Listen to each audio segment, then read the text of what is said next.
স্বনির্ভর গোষ্ঠীর মহিলাদের মধ্যে বিবাদ। তারই জেরে দুই পরিবারের মধ্যে গত কয়েকদিন ধরে চলছে দোষারোপের পালা। আজ হঠাৎই বোমাবাজির অভিযোগ, আহত একজন। সেই ঘটনায় লাগলো রাজনৈতিক রং।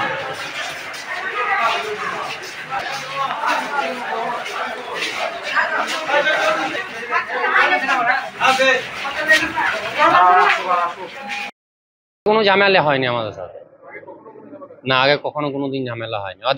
ওদের সাথে আমাদের বন্ধুত্ব ছিল, এমনকি ওদের সাথে আমরা তৃণমূল করিনি, এই কংগ্রেস করিনি, সেই জন্য ওদের রাগ।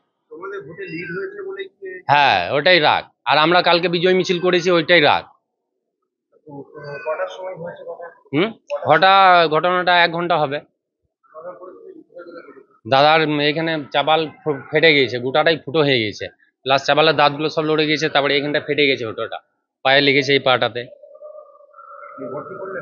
হ্যাঁ, হসপিটালে ভর্তি করেছে, এখনো ভর্তি হয় না, ট্রিটমেন্ট চলছে।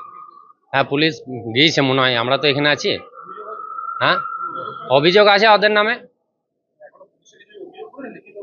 না লিখিত অভিযোগ হয়নি, আমরা তো ডাইরেক্ট। যে যার বাড়িতে বসেছিল সে টিএমসি হতে পারে, ও যে এই আমাদের টিএমসির খবর কংগ্রেসকে দেয়, আমাদের সেটা জানা ছিল না। আমার আত্মীয় বেটা পড়লয় নিয়ে ওদের ঘর থেকে এসে আমি গেলাম, মানে কী হলো রাজু, বকছিস কেন রে?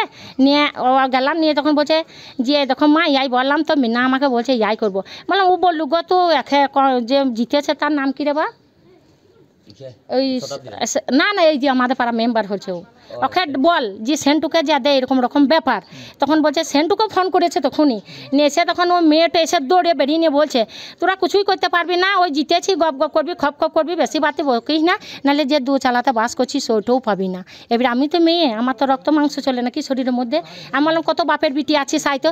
তখন আর দু শাশুড়ি বইয়ে এসে আমার চুলে সাপটি নিয়ে ধরিয়েছে, নিয়ে আমাকে ক্লিনে মারছে। আমার ছেলেরা কেউ ছিল না, মেয়ে ছোটোটাকে ডেকে দিলে, বলছে দেখ তোর মাকে মারছে। না আমার ছেলে এসে বলছে কে মারছে করে দৌড়ে চলে আসছে। নিয়ে বলছে দাঁড়া তোদের ব্যবস্থা করছি, আমার বেটাকে ডাকি বোম দিয়ে খুনি উড়ো করাবো। তখন আমার ছোটো বেটাটা বলছে কত বাপের বিটি আছে, বোম দিয়ে উড়িও তো। নিয়ে ওর ছেলেটা চলে এলো স্কুটি নিয়ে এসে আমার ছেলে বলছে এ রাজা সাইডে তোর মা ইয়াই বলছে রে, ইয়াই করবো ওয়াই করবো। তখন ও বলছে যে না আমার মা বলে না, তোদের ডার পাড়ি বেশি হচ্ছে, দাঁড়া তোদের ব্যবস্থা করে দিচ্ছি। নিয়ে দৌড়ে চলে গেল। নিয়ে পিঙ্কির বাড়িতে মনে হয় বোম ছিল, নিয়ে ওর মা এনে হাতে দিলে, আর আমরা এইও ডানিন রয়েছি। তখন আমার মেজো ছেলেটা গলি থেকে এসে চলে আসছে, আর মাঝখানে বোমটা ফটাস করে ফুটিয়ে ধরে ঘর ঢুকে গেল। আমি অজ্ঞান হয়ে গেছিলাম, আমি আর দেখি নাই। দাঁড় করলাম, দেখ রাজেশ যে বোমটা মেরেছে তার নাম রাজেশ। বললাম দেখ তোর মা কেন ঝগড়া করছে আমাদের সঙ্গে, বুঝতে পারছি না। তোরা কংগ্রেস করি, তোদেরকে আমরা কিছু বলিনি, তোদেরকে মারতে জানি, ধরতে করে না। আমাদের টিএমসি ভালো লাগে, আমরা টিএমসি করি। তোরা কংগ্রেস করবে, বিজেপি করো, সেটা তোদের ব্যক্তিগত ব্যাপার।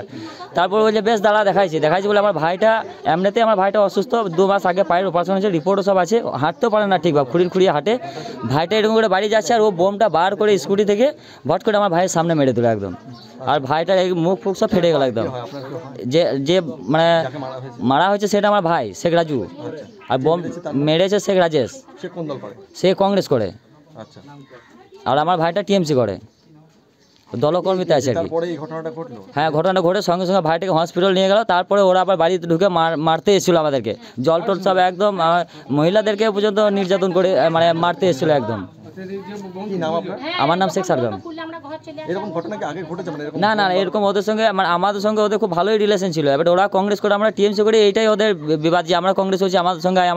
আমরা যেহেতু টিএমসি ভোট করেছি, টিএমসিকে অবশ্যই আমরা ভালোবাসি, আমাদের মনের টিএমসি, প্রাণের টিএমসি, আমরা টিএমসি নিয়েছি, টিএমসিতেই আমরা আছি, যতদিন বাঁচবো টিএমসি করেই যাবো। কিন্তু ওরা কংগ্রেস করে, ওদের ব্যক্তিগত ব্যাপার, আমরা তো ওদেরকে মারতে যাইনি, ওদের কোনো হুমকিও